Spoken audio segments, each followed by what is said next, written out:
여러분 안녕하십니까? 박상규입니다. 이 방송은 유튜브 KTV 뉴스에서도 실시간으로 보실 수 있습니다. 에이펙 통상장관 회의가 15일부터 이틀간 제주에서 열립니다. 미중 2차 통상 담판과 한미 통상 협상이 잇따라 열릴 예정이어서 큰 관심이 쏠리고 있습니다. 오늘은 5월 15일이고 스승의 날입니다. 올해부터 법정 기념일이 됐는데요. 카네이션과 선물은 사라졌지만 그 뜻은 면면이 이어지고 있습니다. 세종대왕이 탄생한 날을 스승의 날로 정하게 된 이유도 알아보겠습니다. 최근 프랑스가 자랑하는 라팔 전투기가 중국제 전투기에 격추당했습니다.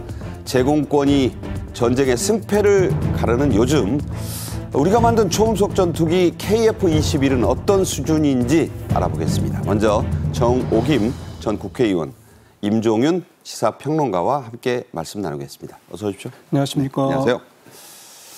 지금 제주에서는 에이펙 교육장관 회의가 열리고 있습니다. 교육부 장관 겸 대통령 권한대행인 이주호 사회부총리도 지금 참석하고 있죠? 네. 대통령 권한대행이면서 교육부 장관 아닙니까? 그래서 참석을 했는데요. 대한민국은 교육의 힘으로 경제 성장과 사회 발전을 동시에 이룬 나라다. 이러한 연설과 함께 디지털 기술의 발전과 인공지능의 등장은 문명사적 변화다. 우리는 언제나처럼 신뢰와 협력을 바탕으로 미래를 대비하면서 비전을 만들어갈 것이라고 했습니다. 이 자리에는 에이펙 사무총장 그리고 20개 단체 대표단을 포함해서 약 200여 명이 참석하였습니다. 네, 자, 이 교육부 장관 자격으로 이제 나간 건데 이 에이펙 관련 장관 회의가 이건 말고도 이제 잇따라 서밋, 그러니까 정상회의 이전에 열리는 거죠? 그렇습니다. 에이펙이라는 것이 아시아 태평양 경제협의체인데 이 경제 협력을 위해서는 다양한 분야에서의 협력과 정보 교환이 중요하지 않습니까? 특히 이주호 교육부 장관 겸 대통령 권한 대행이 말했듯이 우리나라는 교육의 힘으로 사실은 경제 성장뿐만 아니라 정치 발전을 이룬 나라입니다. 네. 그리고 이제 향후의 디지털 혁명의 이 교두보에서 나름대로 또 새로운 미래를 꿈꿀 수 있는, 그래서 그러한 비전을 포함한 연설을 한 것으로 알려져 있습니다. 네. 자, 이주호 대행 사회부총리는 인공지능을 활용한 디지털 미래교실 체험을 참석자 이 장관들과 함께 하는 등 교육의 글로벌 협력에도 큰 관심을 보였죠. 예, 그러니까 이렇게 큰 행사가 열리면 당연히 고위급들이 오게 마련이고, 이번에도 사실 이제 교육 쪽 회의다 보니까 교육부 장관, 그 해당 나라에 또 차관들이 참석을 많이 했는데요. 이주호 대행이 이제 인도네시아, 파푸아뉴기니, 홍콩, 중국 등 이 4개 나라 교육부 장관, 차관들과 같이 디지털 교육 사례들, 그러니까 우리나라에서는 이렇게 디지털 교육하고 있어, 이런 사례들을 서로 좀 교환하고 소개도 하고 설명도 하는 그런 자리를 같이 좀 했고요. 특히나 이제 같이 AI 활용하는 디지털 미래교실을 찾아서 체험도 좀 했습니다. 과학과 기술, 공학, 수학 이거를 합해서 이제 스템이라는데 이 스템 융합 교육 전시관도 참관을 좀 했고요. STEAM이네요. 예, STEAM. 예, 그래서 이런 걸 함으로써 이제 사실은 이제 우리나라가 AI 그 교과서까지 이게 뭐 아직 정식 이제 국정교과서 통과가 안 됐을 뿐 만들어 놓은 상태거든요. 그 정도로 사실 우리가 이 디지털 관련된 부분은 상당히 좀 빠른 나라 중에 하나죠. 그러니까 그런 부분들을 좀 많이 좀 서로 좀 정보를 교환하는 그런 뜻깊은 자리였다라는 평가가 나오고 있습니다. 들으셨지만 지금 교육 현장 정말 하루가 다르게 많이 달라져 있습니다. 각국 대표 장관들이 이른바 K급식의 현장, 또 미래형 교육 현장이 제주도에 많은데 여기도 많이 갔죠? 네, 저도 이번에 처음 알았는데요. 제주형 자율학교가 있다고 합니다. 제주형 자율학교. 네, 제주형 자율학교를 운영하는 초중학교의 교육 현장을 같이 참관을 하고요. 그리고 K급식을 체험을 했는데 이 제주형 자율학교의 교육 내용을 보면은 디지털 교과서를 활용하는 수업이라든지 또는 AI 교구를 또 활용하는 수업이라든지 또 생성형 인공지능 로봇 활용 수업, 그러니까는 미래를 선도하는 다양한 그 교과 과정이 교육 내용에 포함되어 있다라고 보시면 되고요. 특히 제주 남초 같은 경우는 초등학교인데요. 국어 과목을 제외한 1, 2학년 모든 수업을 영어로 지금 진행을 한다고 하거든요. 대단하네요. 뿐만이 아니라 무슨 골프, 드론, 제주도에서 이렇게 첨단 교육을 시행한다라는 사실이 상당히 놀랐습니다. 왜냐하면 수도권에 있는 학교들이 이러한 교육 과정을 소화하기가 재정적으로나 여러 가지 인프라로 볼 때 쉽지 않을 것 같은데요.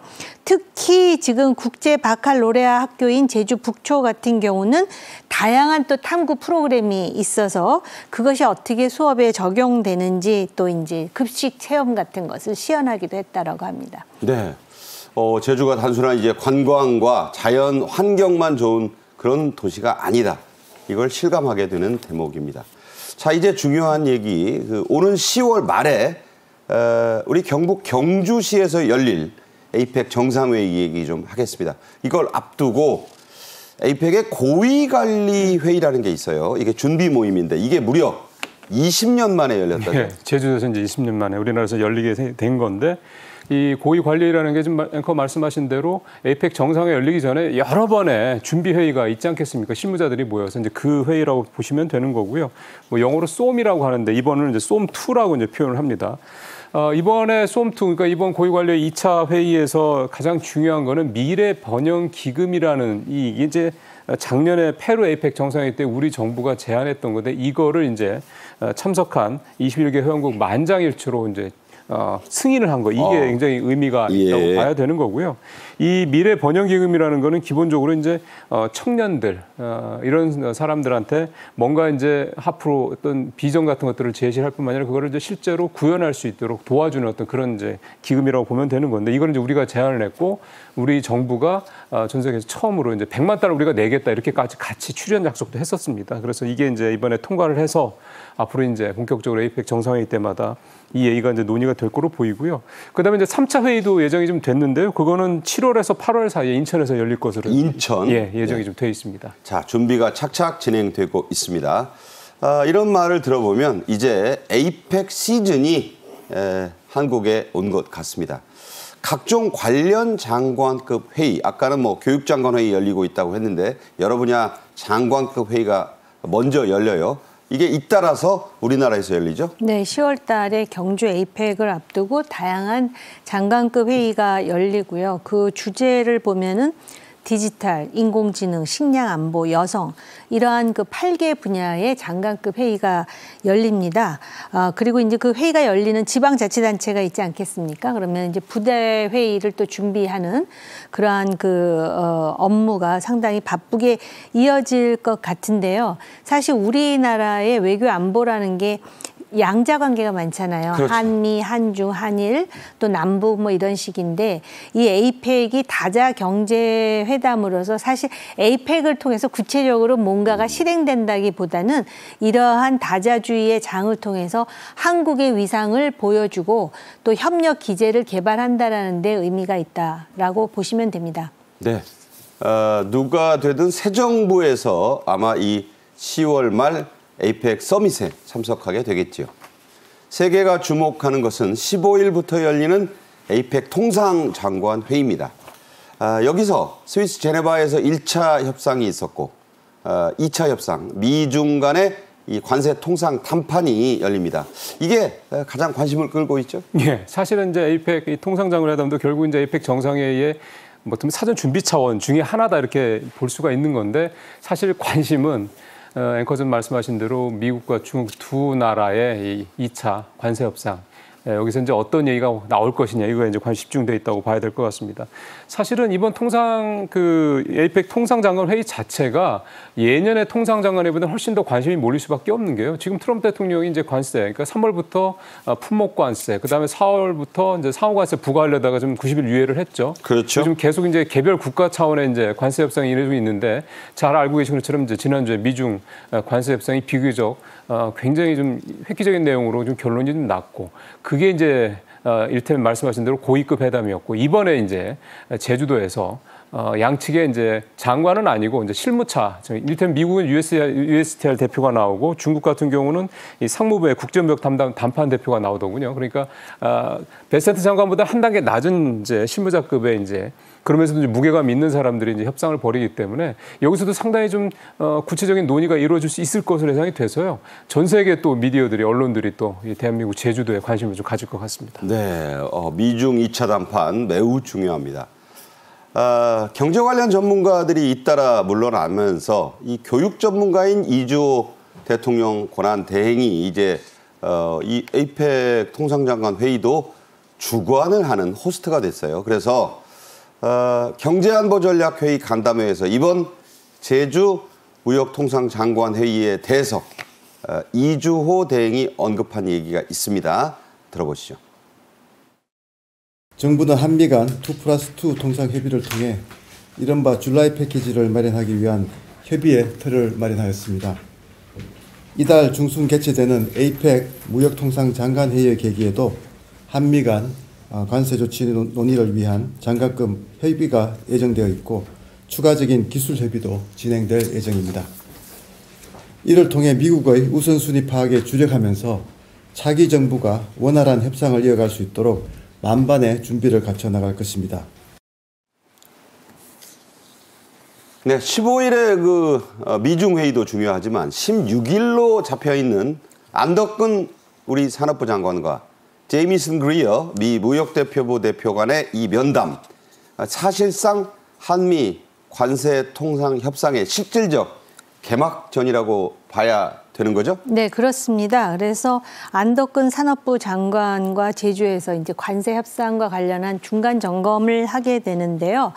그러니까 미국의 재무부, 한국의 기재부, 또 우리나라의 산업부, 미국의 USTR 해서 2+2 이제 통상 협의의 후속 조처라고 보시면 될 것 같은데요.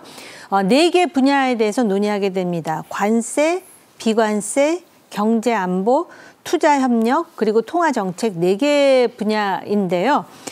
실제로 이제 그 한미 양자 회담의 중간 점검뿐만 아니라 결과로서 어떤 내용이 나오느냐에 대해서 이제 우리가 상당히 주목할 수밖에 없는데 지금 미중 간에는 상대적으로 우리가 우려한 것보다는 훨씬 완화된 그렇죠? 나름대로의 결론이 나왔기 때문에 조심스럽지만 그래도 성과가 있으리라 보여집니다. 네.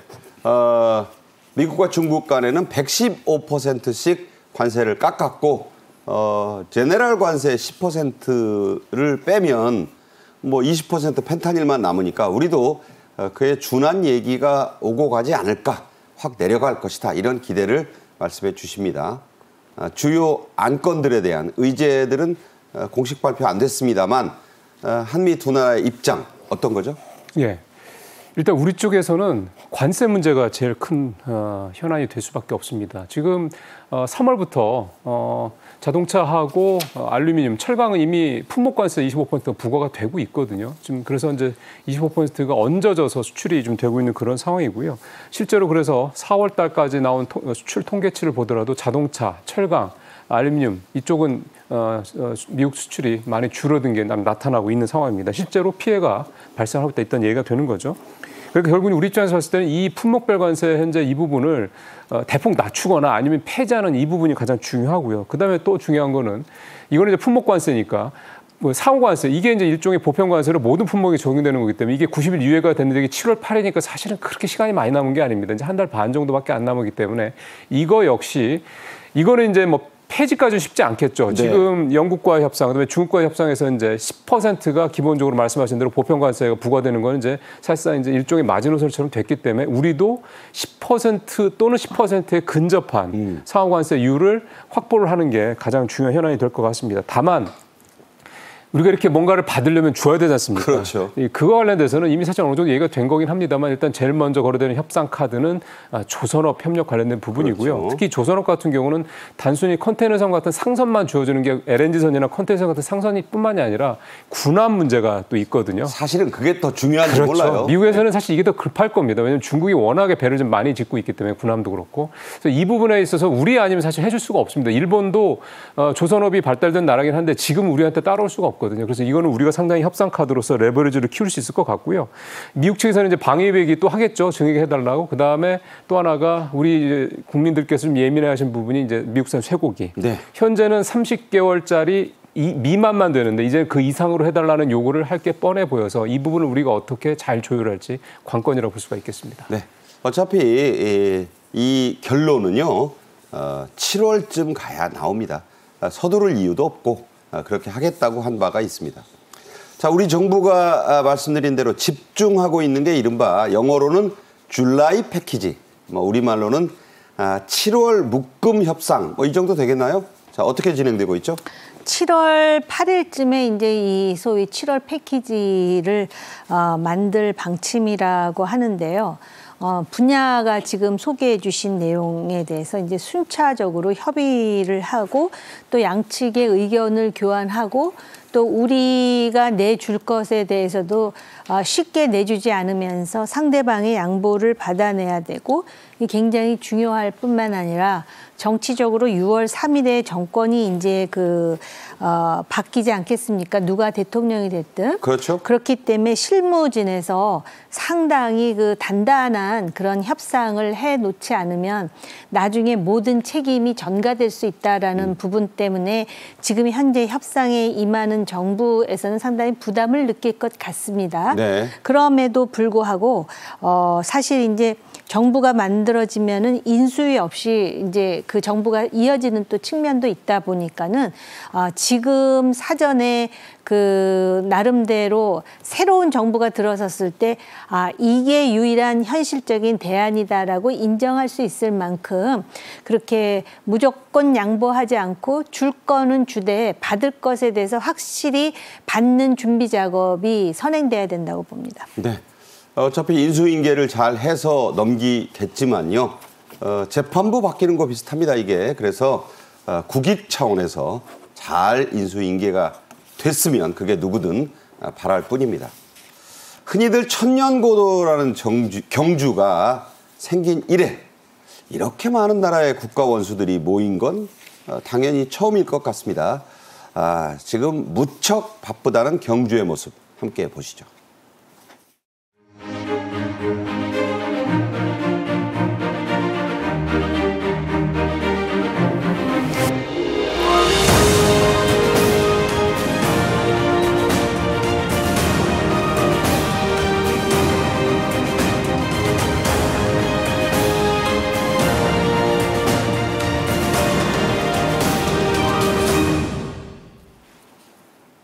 네, 경주가 좋은 도시지만 원래 지금 가지고 있는 관광 숙박시설만으로는 이 에이펙 서밋이라는 세계적인 거대 행사를 치러내기에 당연히 좀 부족하죠. 지금? 예, 에이펙 정상회의 지금 말씀하신 대로 21개 회원국이 참석을 하는데 정상회의니까 대통령이나 총리가 온다는 얘기 아닙니까? 그렇죠. 그럼 그 사람들만 오는 게 아니고 심지어는 보통 부부 동반으로 오게 되고 또 수행단이 또 정상이 움직이기 때문에 엄청나게 많이 옵니다. 그리고 또 정상들이 21나라 모이니 당연히 각종 미디어, 방송, 신문사, 각종 미디어들도 오게 되고 또 각 분야 전문가들도 따라서 오게 되죠. 그러니까 정말 엄청난 규모의 이제 회의가 될 수밖에 없는 건데 그러다 보니까 당연히 회의 시설, 컨벤션 센터 같은 거죠. 회의 시설, 그다음에 숙박 시설 등등 이런 것 것들이 상당히 좀 그런 인프라가 굉장히 중요할 수밖에 없습니다. 현재 그 정상회의장 이게 이제 가장 중요한 이제 시설이겠죠. 여기는 이제 화백 컨벤센터라는 데서 좀 진행이 되고 그다음에 또 하나 정상급 숙소 이것들이 현재 좀 리모델링 일부 좀 들어간 것으로 알려지고 있는데요. 이번 행사 아무래도 하이라이트는 정상회의 만찬장인데 이거는 국립경중박물관 이 앞마당 중앙마당에서 열리게 돼 있습니다. 네. 근데 공교롭게도 현재 아직도 유물 발굴 작업이 진행 중이라고 그러거든요. 근데 거의 마무리 단계라고 하니까 아마 완료되는 대로 바로 준비에 들어갈 것 같고 또 하나 중요한 게 21개 나라의 이제 이런 정상들 수행단들이 오게 되면 이 비행기로 대부분 오기 때문에 공항 문제가 상당히 중요한데요. 그렇죠. 그 인근 지역에 뭐 포항, 경주공항이 있고 조금 떨어져서 이제 울산공항, 김해공항 정도 있는데 이게 다 국제공항 수준이 아니죠. 그렇죠. 그러니까 이런 부분들에 대해서 지금 국토교통부 이런 것과 관련 기관들이 함께 지금 논의를 하고 있다라고 얘기 좀 되고 있고요. 또 하나가 이분들이 오면 특히 영부인들 같은 경우 대부분 재래시장 같은 데 방문하지 않습니까? 거기서 이제 그런 노후시설 같은 이런 거 현대화도 하고 언어, 이 다국어 안내 체계 이런 것도 좀 구축하고 등등등. 하여간 앞서 얘기 나온 대로 좀 굉장히 바쁘게 좀 돌아가고 있다고 합니다. 네, 절대 졸속 준비가 그렇죠. 되어서는 안 될 것이다 이런 생각 해봅니다. 저도 뭐 경주 첨성대 여러분처럼 많이 가봤어요. 이게 이제 주변에는 횡댕그렁하지 않습니까? 그런데 요즘 대규모 꽃단지를 만들고 있다고요? 네, 경주 첨성대 일원의 동부사적지의 사계절 정원으로 이제 새롭게 단장을 하는데요. 이거는 이제 에이펙의 준비의 일환으로서 그 경관을 좀 개선하겠다라는 것입니다. 그래서 24,000제곱미터에 달하는 지역에 세계 각국의 꽃을 심는다라는 것이거든요. 백일홍이라든지 황화라든지.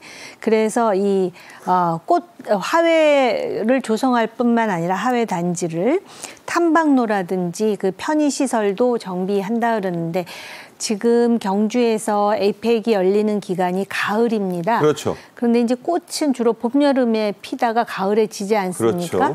그러니까는 이럴 때 바로 지방자치단체장의 실력이 이제 나타나는 거고요. 또 우리가 그동안에 모든 것이 너무 수도권에 집중되어 있는데 이번을 계기로 해서 지방자치가 잘 된다라는 거를 경주시장과 경북지사가 제대로 보여줘야 되려면은 지금보다 훨씬 바빠야 되지 않을까 싶습니다. 네, 경북지사님, 경주시장님 잘 들으셨으리라 믿습니다. 자, 5월 15일은요 스승의 날입니다. 김영란법이 제정된 뒤에는 카네이션도 사라지고 선물도 거의 없어져서 참 썰렁해졌습니다. 교육부가 만든 영상 속에는 그 의미가 남아 있습니다. 함께 보시죠.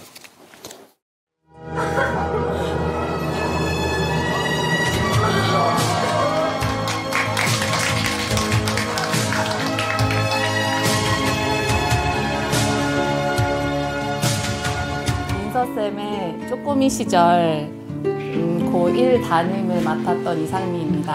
그래서 여러분 선생님이 여러분한테도 잘하겠지만 여러분한테도 부탁하고 싶어요. 우리 민서쌤 잘 부탁해요. 알겠죠? 서로 의지하고 1년 동안 혹은 훨씬 더 오래 기억될 그런 인연으로 남았으면 좋겠습니다. 감사합니다. 하늘 같아서 선생님 사랑해요.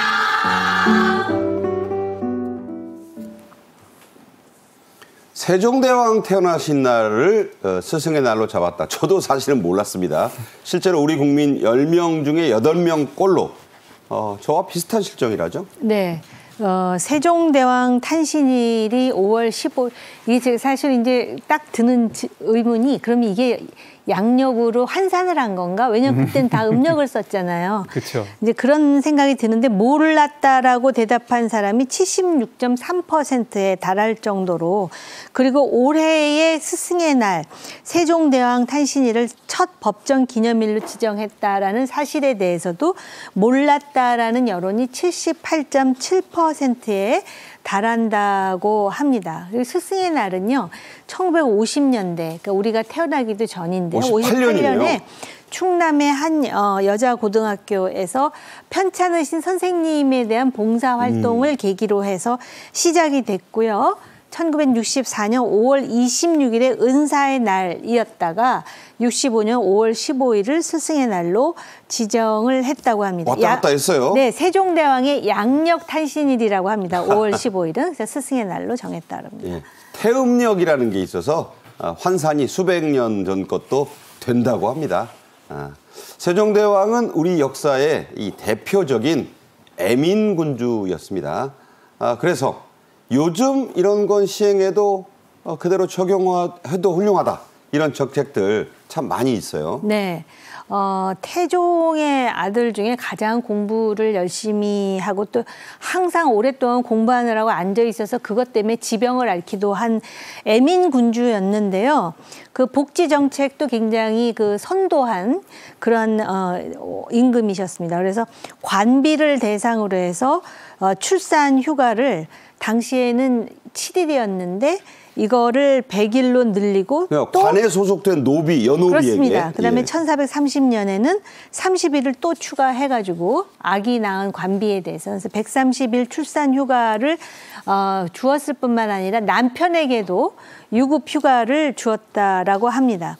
그런가 하면 1430년에는 백성 17만 명을 대상으로 해서 논밭 세금 제도에 대한 여론을 또 조사하기도 했고요. 농업을 장려하기 위해서 농사 직서를 편찬을 했습니다. 그래서 과학, 문화, 농경 등 분야를 가리지 않고 정말 다양한 그런 정책을 펼쳤고 또 과학 정책의 진흥으로 유명한 임금이 그럼요. 바로 세종대왕입니다. 뭐 네네. 자, 저분이 광화문에 떡하니 앉아 계신 이유가 한글만이 아니다. 이걸 여러분께 말씀드리겠습니다. 이 법정 첫 기념일로 지정이 올해부터 된 만큼 정부 주도로 다양한 행사 열리죠? 예, 그렇습니다. 광화문 광장, 그다음에 경복궁 앞에 이제 흥례문이라고 있죠. 그 문 앞에 이렇게 두 군데 공간에서 오늘 다양한 행사들이 좀 펼쳐지는데요.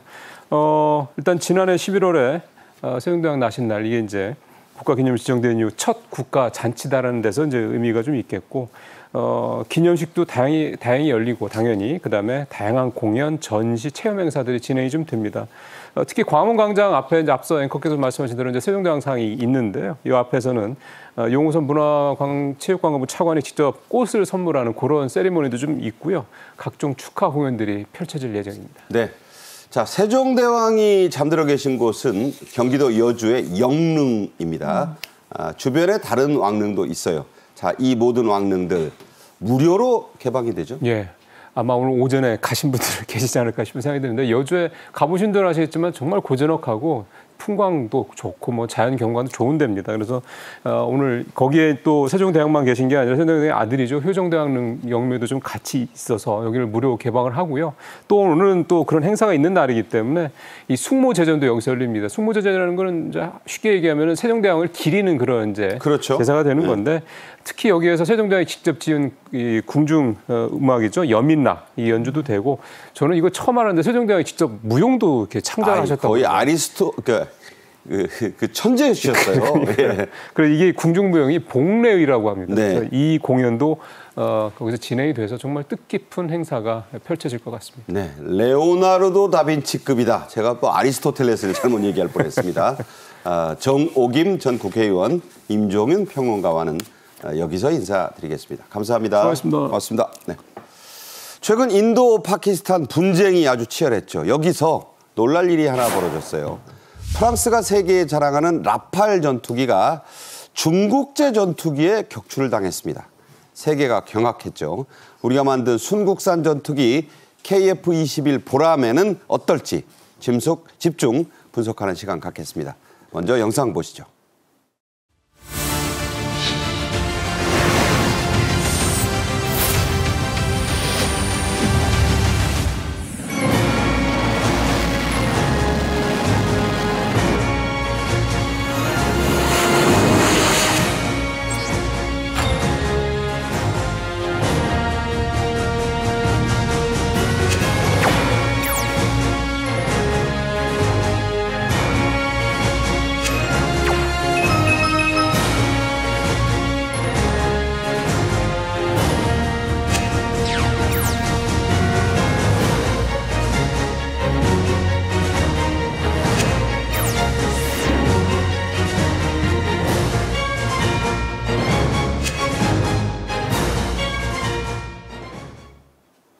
네, 문성묵 한국국가전략연구원 통일전략센터장님과 함께하겠습니다.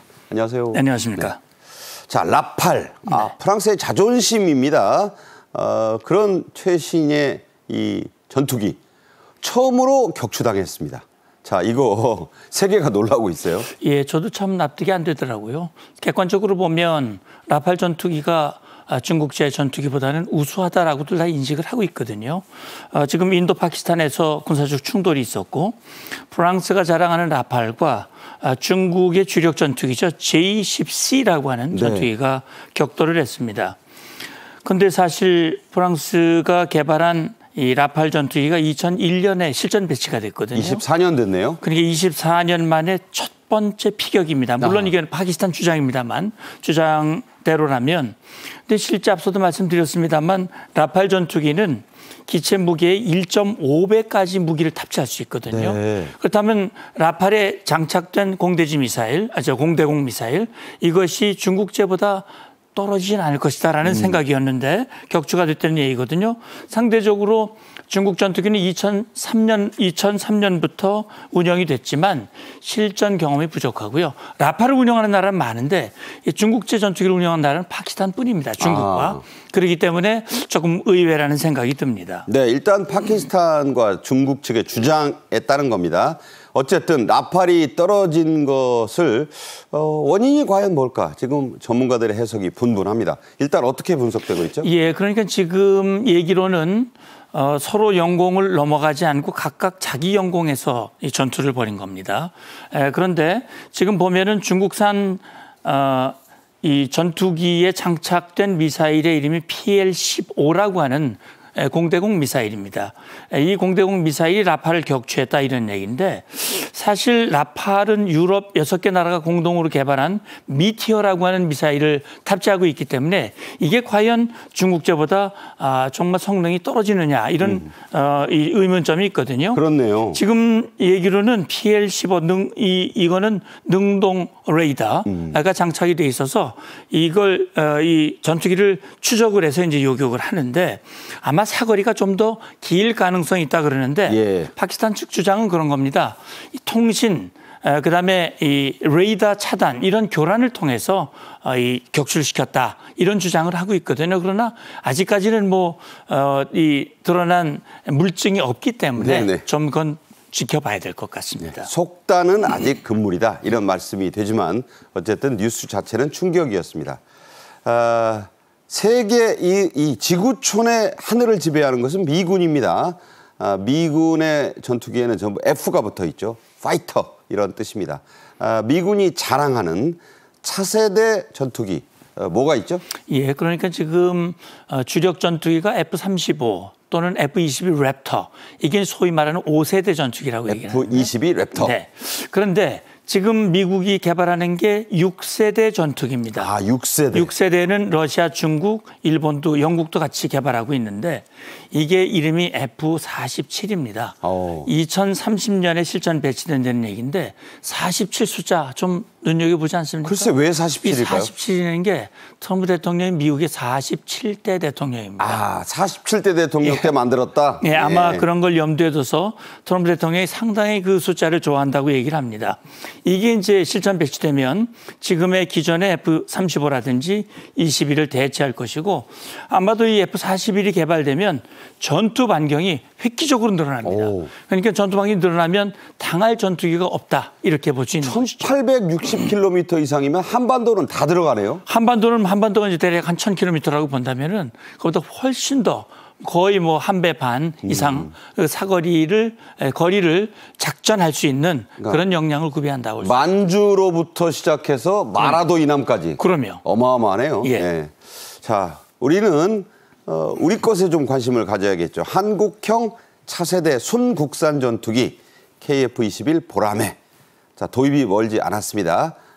공군 참모총장의 탑승 소감 먼저 보겠습니다.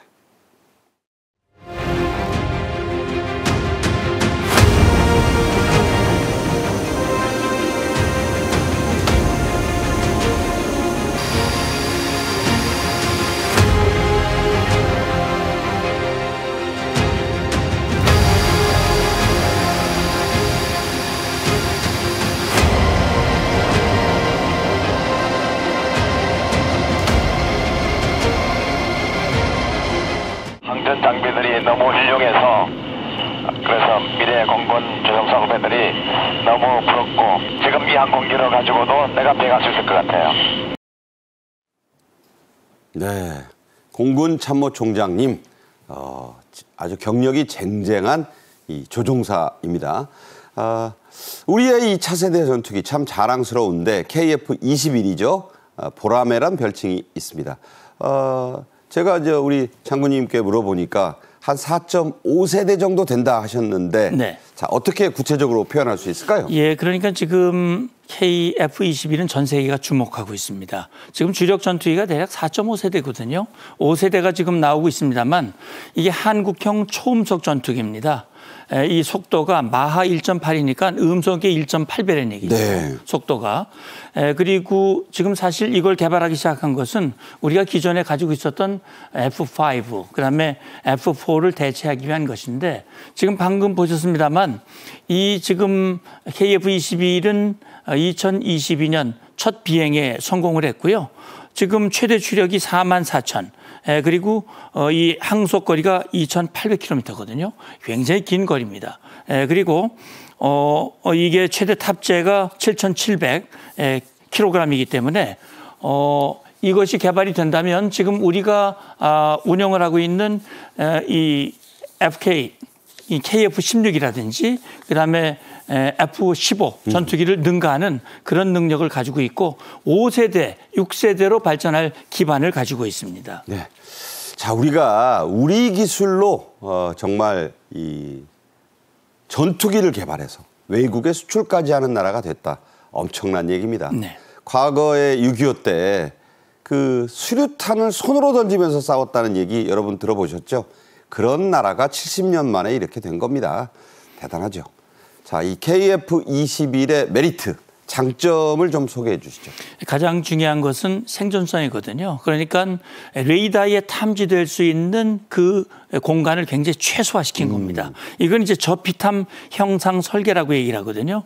스텔스 기능을 높였고, 그러니까 여기 보면 특별히 레이더에 흡수되지 않는 도료나 구조 설계를 적용을 했습니다. 아, 레이더에 안 띄게. 예, 그러니까 공대공 전투 또는 지대공 미사일로부터 생존하기 위해서는 레이더 탐지 확률을 확 줄여야 되는데 그러면서 생존성을 강화했다고 하는 것이 KF-21의 큰 장점이라고 볼 수 있습니다. 네, 그리고 이 KF-21을 지금 인도에도 수출하고 달라는 나라가 너무 많아요.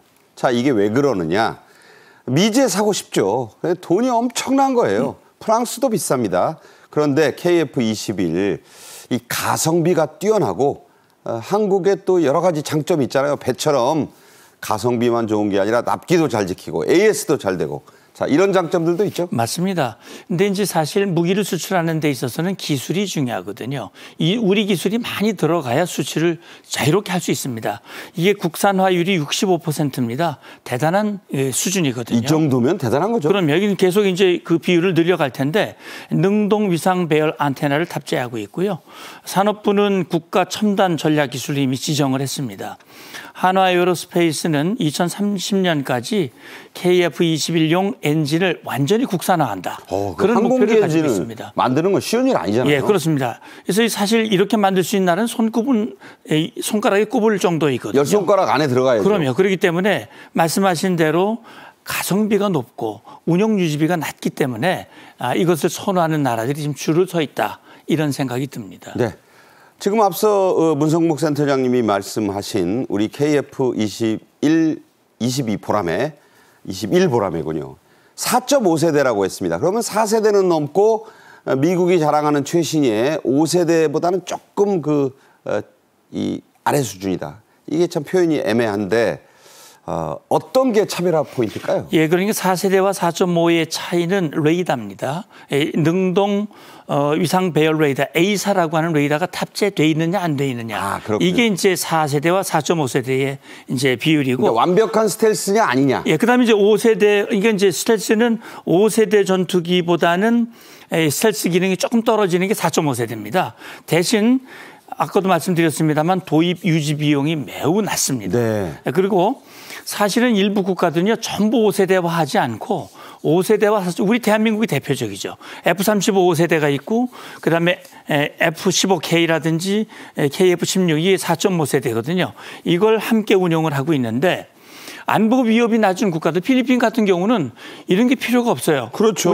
우리가 만든 FA-50 같은 걸 가지고도 충분히 전투할 수 있기 때문에 그렇기 때문에 KF-21이 나오면 이것은 큰 장점이라고 볼 수 있습니다. 자, 그래서 캐나다. 최근에는 이 캐나다는 미국과도 좀 불편하잖아요. 네. 그리고 여러 가지 따져볼 겁니다. 그래서 미국 전투기 대신에 차세대 전투기 후보로 우리 KF-21 이걸 거론하고 있다고요. 캐나다가 이제 5세대 F-35 프로그램을 도입하려고 그동안 쭉 추진하다가 말씀하신 대로 미국과의 사이가 조금 불편해지면서 F-35의 대안으로 KF-21 보라매를 거론하고 있는 겁니다. 이게 이제 KF-21을 들여오면 유지하고 보수하는데 굉장히 비용이 많이 들거든요. 이것이 장점이 있고요. 그래서 우리 한국 방산이 지금 미국, 카나다의 관계에 일종의 수혜를 보는 것이 아니냐. KF-21뿐 아니라 잠수함도 있습니다. 네. 그런 부분에서 우리가 지금 주목하고 기대하고 있습니다. 네. 어쨌든 캐나다와 미국이 좀 불편한 관계가 우리에겐 또 이런 점에서 기회가 될 수 있는 것이죠. 큰 기회가 되고 있다. 네. 참 이 세상사가 그런 것 같습니다. 그렇습니다. 네. 한편 최근에 북한이 조기 경보기라면서 공개한 게 있습니다. KF-21이 도입된다면 이 남북 간에 만약 이 공중전을 가상했을 때 어떤 상황이 예상되세요? 사실 우리 대한민국은 조기 경보기를 이미 여러 대를 가지고 있습니다. 그런데 김정은으로서는 굉장히 부럽고 아마 두려움도 있었을 거예요. 그렇기 때문에 이제 북한 김정은이 조기 경보기를 도입을 한다는 얘기인데 북한 조기 경보기는 러시아와는 달리 그 경보기에 레이더가 고정식입니다. 그럴 때 성능이 떨어지는 거예요. 그러네요. 따라서 달고 다녀야 된다는 얘기죠. 그럼요. 그러니까 이 사실은요. 지금 조기 경보기가 워낙 덩치가 크고 그다음에 이 스텔스 기능이 돼 있지 않기 때문에 우크라이나 전쟁에서도 러시아 이 조기 경보기가 2대나 격추가 됐었어요. 그렇군요. 그렇기 때문에 아마 북한이 조기 경보기를 들여온다 하더라도 들여오는 그 시점에 KF-21이 이 전력화되고 여기에 장착된 미티어 미사일에 의해서 아마 조기 경보기가 단방에 격추될 가능성이 높다. 네. 저는 그렇게 보고 있습니다. 그러니까 구색용으로 김정은이 조기 경보기란 걸 공개했지만 네. 우리하고는 상대가 안 된다. 같이 뜨는 순간 바로 격추될 것이다. 이런 말씀이네요. 북한은 러시아 파병의 대가로 정말로 러시아로부터 많은 것들을 받고 있습니다. 이 공중 전력 당연히 요구는 하겠죠. 그렇습니다. 이제 김정은이 2023년 보스토치니 우주기를 가고 그다음에 이제 브라디보스톡 일대에 있는 이 전투기 생산 공장에 돌아봤거든요. 지금 북한 공군이 가장 열악합니다. 그렇기 때문에 사실 부품 유지가 어려운 거예요. 네. 그런 차원에서 지금 파병의 대가로 미그 29라든지 수호 27 올해 이 최신형 전투기들은 아닙니다. 저건 어느 정도 급인가요? 그러니까 뭐 지금 4세대에서 4.5세대 그 사이 정도라고 볼 수 있는데 우리보다 이제 좀 반 정도 겁니다. 급이 떨어지네요. 떨어지는 겁니다. 그러니까 지금 미그 29는 거의 사용을 잘 안 하고 있고요. 네. 수호이 27 정도는 지금 우크라이나 전장에서 제한적으로 사용을 하고 있는데 지금 북한이 가지고 있는 최신애라 그래봐야 미그 29가 최고입니다. 네, 그건 상대 안 되는 거 아니에요? 상대가 안 되는 겁니다. 그렇기 때문에 김정은 입장에서는 공군력을 좀 더 강화하려고 노력을 하지만 아마도 러시아로부터 그 전투기들을 도입한다 하더라도 우리는 이미 5세대 전투기들을 40대 또 20대가 더 들여오거든요. 그렇기 때문에 상당히 우리에게는 이 열세를 회복하기는 쉽지 않을 것이다 이렇게 보입니다. 자, 복엽기라는 게 나와요. 예. 북한이 쓰는 복엽기 이거 언제 때 비행기입니까? 보기병이 날개가 2개 두 개. 그리고 저는 그런 거 가지고 될까요? AN2는요 사실은 뭐 전투기라기보다는 침투 운영 때 사용하는 특수부대 집어넣으려고. 특수부대 그 이용입니다. 그러니까 그거 넘어올 수 있겠어요? 그러니까 뭐 넘어오기 전에 우리가 사전에 요즘 뭐 드론이라든지 우리의 지대공 이 요격 체계가 잘 돼 있기 때문에 우리에게는 큰 거의 위협이 되지 않을 것으로 봅니다만 네. 그러나 대비는 해야 되겠죠. 네. 자, 끝으로요. 우리 군의 어쨌든 북한의 공군 전력 강화 신경 쓰지 않을 수 없습니다. 대비를 어떻게 하고 있죠? 예, 그러니까 지난 4월 17일부터 5월 초까지 한미연합 공중훈련을 실시했습니다. 북한이 우리에 대한 위협을 높이면 높일수록 한미의 대응 능력은 높아지거든요. 미 해병대 F-35B가 가상적기 레드팀 역할을 하면서 쌍방훈련을 하면서 네. 공중 대응 역량을 높였고요. 한미 공군은 북한의 공군 전력 강화에 대비한 철저한 전술, 작전, 대비를 하고 있습니다. 사실 한미 공군이 연합하면 러시아가 북한 손을 잡아도 이거 공중전은 안 되는 거 아니에요? 그럼요. 공중전뿐만 아니라 바다라든지 전반적으로 봤을 때 우리 한미 동맹이 러북 동맹을 압도할 수 있다. 저는 그렇게 봅니다. 네. 그래서 김정은이 정말로 핵에 매달리는 겁니다. 지금까지 문성목 센터장님과 함께했습니다. 잘 들었습니다. 감사합니다. 네. 저도 저를 가르치신 스승님들이 많이 떠오르는 날입니다. 대부분 고인이 되셨죠. 오늘은 저를 잊게 해주신 그분들께 다시 한번 머리 숙여 감사드리고자 합니다. 내일 또 뵙겠습니다. 감사합니다.